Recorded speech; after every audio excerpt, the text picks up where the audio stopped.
പെട്ടെന്നൊരു വായനയെ തന്നെ വളരെയധികം ശക്തി നൽകുന്ന ഒത്തിരി വചനങ്ങൾ നമ്മൾ പരിചയപ്പെട്ടിട്ടില്ലേ? ചിലപ്പോൾ നമ്മൾ ഡൗൺ ആയിട്ടിരിക്കുമ്പോൾ, ഭയപ്പെട്ടിരിക്കുമ്പോൾ, സങ്കടപ്പെട്ടിരിക്കുമ്പോൾ, നിരാശപ്പെട്ടിരിക്കുമ്പോൾ ഓരോ സാഹചര്യത്തിലും നമ്മളെ ശക്തിപ്പെടുത്തുന്ന വചനങ്ങൾ നമ്മൾ വായിച്ചിട്ടുണ്ട്. പ്രത്യേകിച്ച് സങ്കീർത്തനങ്ങളിൽ നിന്നൊക്കെ ഒത്തിരി വചനങ്ങൾ നമ്മളിങ്ങനെ, ചിലപ്പോൾ നിങ്ങൾക്ക് ഒത്തിരി പേർക്ക് ഒത്തിരി വചനങ്ങൾ ഇങ്ങനെ കാണാപ്പാട് അറിയാമായിരിക്കും. ഓരോ സിറ്റുവേഷനിലുമൊക്കെ നമുക്കൊരു ധൈര്യം നൽകുന്ന, നമുക്കൊരു പെട്ടെന്നൊരു എനർജി തരുന്ന, ഇൻസ്റ്റൻ്റ് ആയിട്ടൊരു പവർ നൽകുന്ന, പരിശുദ്ധാത്മാവ് നിറഞ്ഞു നിൽക്കുന്ന ചില വചനങ്ങളൊക്കെ, സങ്കീർത്തനങ്ങളൊക്കെ നമ്മൾ അങ്ങനെ ഒരു സങ്കീർത്തനം ഇന്ന് വായിക്കുമ്പോഴോ എനിക്ക് നല്ല ഉറപ്പാണ് നിങ്ങൾ മിക്കവർക്കും ഈ സങ്കീർത്തനം കാണാപ്പാട് അറിയായിരിക്കും. ഉറപ്പായിട്ടും 1, 2, 3, 10 തവണ നിങ്ങൾ ഉറപ്പായിട്ട് ഈ സങ്കീർത്തനം വായിച്ചിട്ടുണ്ടാവും. ഇത് കാണാപ്പാട് അറിയാവുന്നവർക്കും ഇനി വായിച്ചിട്ടില്ലാത്തവർക്കും ഇനി ഒത്തിരി തവണ വായിച്ചിട്ടുള്ളവർക്കൊക്കെ, അതായത് വായിച്ചുകൊണ്ടിരിക്കുമ്പോൾ തന്നെ ഒരൊറ്റ തവണ വായിക്കുമ്പോൾ തന്നെ പെട്ടെന്നൊരു എനർജി ബൂസ്റ്റപ്പ് കയറി വരുന്നത്, ഈശോ ഇങ്ങനെ ഇറങ്ങി വന്ന് നമ്മളെ പൊക്കിയെടുക്കണ പോലെ അത്ര പവർഫുള്ളായൊരു സങ്കീർത്തനം നമ്മളിന്ന് വായിക്കാൻ പോകണം. 121 സങ്കീർത്തനമാണ്. നമ്പർ കേട്ടപ്പോഴേ ഓർത്ത്, കർത്താവ് എനിക്കറിയാലോ അല്ലേ, ഈശോ എൻ്റെ കാവൽക്കാരൻ, കർത്താവ് എൻ്റെ കാവൽക്കാരൻ.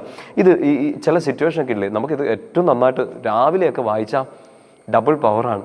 രാവിലെ എഴുന്നേറ്റങ്ങ് വായിച്ചോളൂ, ഇത് വായിച്ചുകൊണ്ട് അങ്ങ് ദിവസം ആരംഭിക്കുക. എന്ന് വെച്ചാൽ എനിക്ക് സഹായം എവിടെ നിന്ന് വരും? വചനങ്ങൾ കാണാപ്പാട് അറിയായിരിക്കുമല്ലോ മിക്കവാറും. ആകെ ഒരു 8 വചനങ്ങളേ ഉള്ളൂ. എനിക്ക് സഹായം എവിടെ നിന്ന് വരും? ഒരു ചോദ്യത്തോടു കൂടി അത് ആരംഭിക്കുന്നേ. നമ്മളിപ്പോൾ സഹായിക്കാൻ ആരുമില്ല. ഇന്നിപ്പോൾ നമ്മൾ ചെയ്യാൻ പോകുന്ന പ്രവർത്തികൾ എന്നാ ചെയ്യും? ആരും സഹായിക്കില്ല, ആരും ഒരു ഉപദേശം തരാനില്ല. നമ്മളിത് പോകുന്നത് കറക്റ്റ് വഴിയാണോ? ഒരു പിടിയില്ല. ആരും സഹായിക്കാനോ ഉപദേശിക്കാനോ തിരുത്താനോ ആരും ഇല്ലെന്നൊക്കെ ഓർത്ത് നമ്മളിപ്പോൾ സങ്കടപ്പെടുമായിരിക്കും.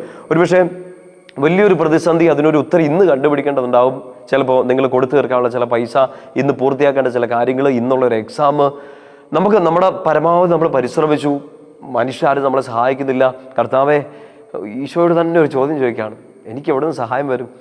ചോദ്യം ചോദിച്ച പുറകെ ഒരു കോൺഫിഡൻസും കൂടെ നമ്മുടെ ഉള്ളിൽ നിറയാണ്. അടുത്ത വചനത്തിൽ എനിക്ക് സഹായം കർത്താവിൽ നിന്ന് വരും. എൻ്റെ സഹായം കർത്താവാണ്. മറ്റാരും സഹായിക്കാനില്ലെങ്കിലും ആരൊക്കെ സഹായിച്ചാലും അവർക്കൊക്കെ ഒരു പരിമിതിയുണ്ട്. എൻ്റെ കർത്താവ് എന്നെ സഹായിച്ചുകൊണ്ടിരിക്കും.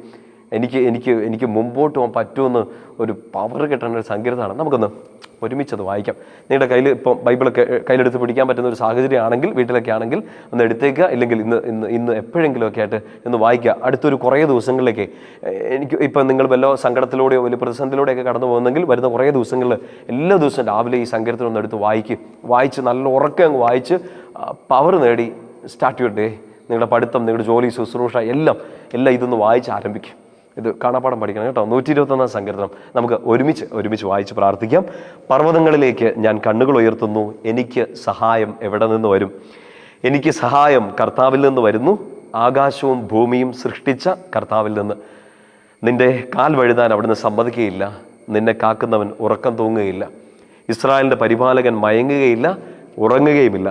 കർത്താവാണ് നിന്റെ കാവൽക്കാരൻ, നിനക്ക് തണലേകാൻ അവിടുന്ന് നിന്റെ വലതുഭാഗത്തുണ്ട്. പകൽ സൂര്യനോ രാത്രി ചന്ദ്രനോ നിന്നെ ഉപദ്രവിക്കുകയില്ല. സകല തിന്മകളിൽ നിന്ന് കർത്താവ് നിന്നെ കാത്തുകൊള്ളും. അവിടുന്ന് നിന്റെ ജീവൻ സംരക്ഷിക്കും. കർത്താവ് നിന്റെ വ്യാപാരങ്ങളെ ഇന്നും എന്നേക്കും കാത്തുകൊള്ളും. ഈ സങ്കീർത്തനം കാണാപ്പാടെ പഠിക്കണം കേട്ടോ. എന്നിട്ട് ഇത് മറ്റൊരു രീതിയിലൊന്ന് പ്രാർത്ഥിക്കണം, ഒരു പ്രയർ ആക്കി മാറ്റണം. നമുക്കറിയാലോ, സങ്കീർത്തനം യഹൂദരുടെ പ്രാർത്ഥനകളായിരുന്നു. ഇപ്പം നമ്മളിത് വായിക്കുമ്പോൾ ഇത് നമ്മുടെ സ്വന്തം പ്രാർത്ഥനയാക്കി മാറ്റണം. ആദ്യത്തെ വാക്യത്തിലെ ചോദ്യവും ഉത്തരവൊക്കെ ഉണ്ട്. എനിക്ക് സഹായം എവിടെ വന്ന് വരും? എനിക്ക് സഹായം കർത്താവിൽ നിന്ന് വരും. പിന്നെ അങ്ങോട്ടൊരു സെക്കൻഡ് പേഴ്സണിലാണ് ഇത് സംസാരിച്ചുകൊണ്ടിരിക്കുന്നത്. നിനക്ക് ഇങ്ങനെ ഉണ്ടാവും, നിന്റെ പരിപാലകൻ, നിന്നെ സഹായകൻ.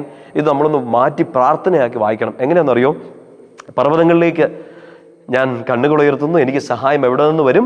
എനിക്ക് സഹായം കർത്താവിൽ നിന്ന് വരുന്നു, ആകാശവും ഭൂമിയും സൃഷ്ടിച്ച കർത്താവിൽ നിന്ന്. ഇനി അതുകൊണ്ട് പേഴ്സൺ ചേഞ്ച് ചെയ്ത് വായിക്കണം. നിന്റെ കാൽ വഴുതാനെന്നല്ല. അത് നമ്മൾ ആരോടെങ്കിലൊക്കെ ബ്ലസ് ചെയ്യുമ്പോൾ, അവർക്ക് ഈ പ്രാർത്ഥനയൊക്കെ പറഞ്ഞു കൊടുക്കുമ്പോൾ അവരിത് ആശംസിക്കാം. ഇത് നമുക്ക് രാവിലെ വായിക്കുമ്പോൾ ഉണ്ടല്ലോ, ഇത് പ്രാർത്ഥനയാക്കി ഇങ്ങനെ വായിക്കണം. എൻ്റെ കാൽ വഴുതാൻ അവിടുന്ന് സമ്മതിക്കുകയില്ല, എന്നെ കാക്കുന്നവൻ ഉറക്കം തൂങ്ങുകയില്ല. അവിടെ നിങ്ങളുടെ പേരൊക്കെ ചേർത്തങ്ങ് വായിച്ചു കേട്ടോ. 4ാമത്തെ വാക്യം, ഇസ്രായേലിൻ്റെ പരിപാലകൻ മയങ്ങുകയില്ല, ഉറങ്ങുകയുമില്ല. കർത്താവാണ് എൻ്റെ കാവൽക്കാരൻ, എനിക്ക് തണലേകാൻ അവിടുന്ന് എൻ്റെ വലതുഭാഗത്തുണ്ട്. പകൽ സൂര്യനോ രാത്രി ചന്ദ്രനോ എന്നെ ഉപദ്രവിക്കുകയില്ല. സകല തിന്മകളിൽ നിന്ന് കർത്താവ് എന്നെ കാത്തുകൊള്ളും.